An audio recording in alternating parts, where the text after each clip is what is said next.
Hey, this is Chuck with Dolce Detailers again. I'm going to do a quick walkthrough of some of the products that I use or the tools that I use in detailing the inside of a car that not a lot of people talk about. Most of the detail videos that you see are people pushing one chemical or another, but they don't spend a lot of time talking about what really sets you apart from a detailer's perspective as far as getting into crevices and areas of the car that are very difficult to reach unless you had some very specific tools. None of these are super expensive. Most of these are available on Amazon or Temu. I'm just going to quickly walk through these and show you what I have. So this is just a flat bar. It's covered with a cloth material that you can put any type of all-purpose cleaner on or finishing liquid on, and then it allows you to go in between seats for those tight areas, especially between the seat and the console. And it really makes a big difference as far as aesthetics when you're done delivering your product to your customer. Here's another tool that is extremely useful. It is a very thin crevice brush. It's a little rigid. I tend not to use this on softer upholstery, but in between seats, like where the control buttons are for power seats and the floor itself, this is a really good job of getting in there where your vacuum or your blower can't reach. Here's another tool that's really good for getting crumbs or debris out of crevices, especially stitching. It allows you to go in with your tornado or vortex blowing, at the same time gently picking through or scraping through the stitching area. Does a really good job. And these two tools I use every day or on every job for vents and areas around knobs and buttons that you really can't get to, or some cars have a very annoying little section above the dash cluster, between the dash cluster and the dashboard itself.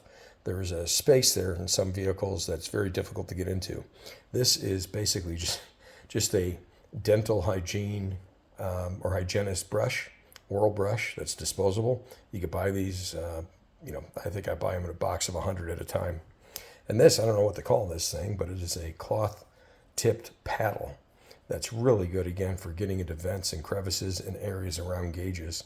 Allows you to apply some gloss or some matte finish plastic treatment or vinyl treatment in areas that you normally wouldn't be able to get to.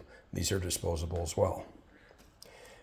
This brush I use every time I detail, especially leather seats. It is not as rigid as the brush on this crevice tool. This has more of like a makeup brush feel, but it's rigid enough where you can actually get in and coax some material that's wedged in between stitches out without damaging the fabric or the leather. And you could even bend it or contour it a little bit to get in some hard to reach places, especially areas where you have to move in around a button or in between let's say the cruise control paddle buttons on the steering wheel, as an example. Very effective. I use toothbrushes every detail, and I buy these in bulk. These are from Amazon. I think I buy them 50 packs, 50-pack boxes, and they're extremely inexpensive. Again, I'm not looking for dental hygiene.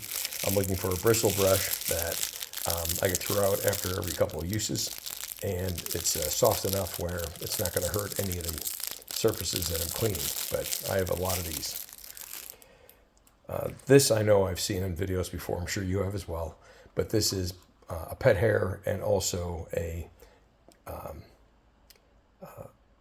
fabric or a carpet sculpting or contouring tool. So you could put design patterns in floor mats or carpeting or trunks. But pretty good piece of equipment, but not my go-to for pet hair removal.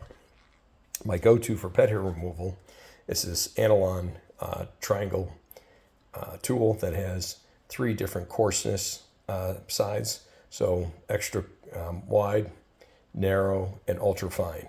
And depending on the pile and what you're trying to remove, this does a really good job. And you could scrape towards you with the vacuum running and kill 2 birds with 1 stone. Very good product.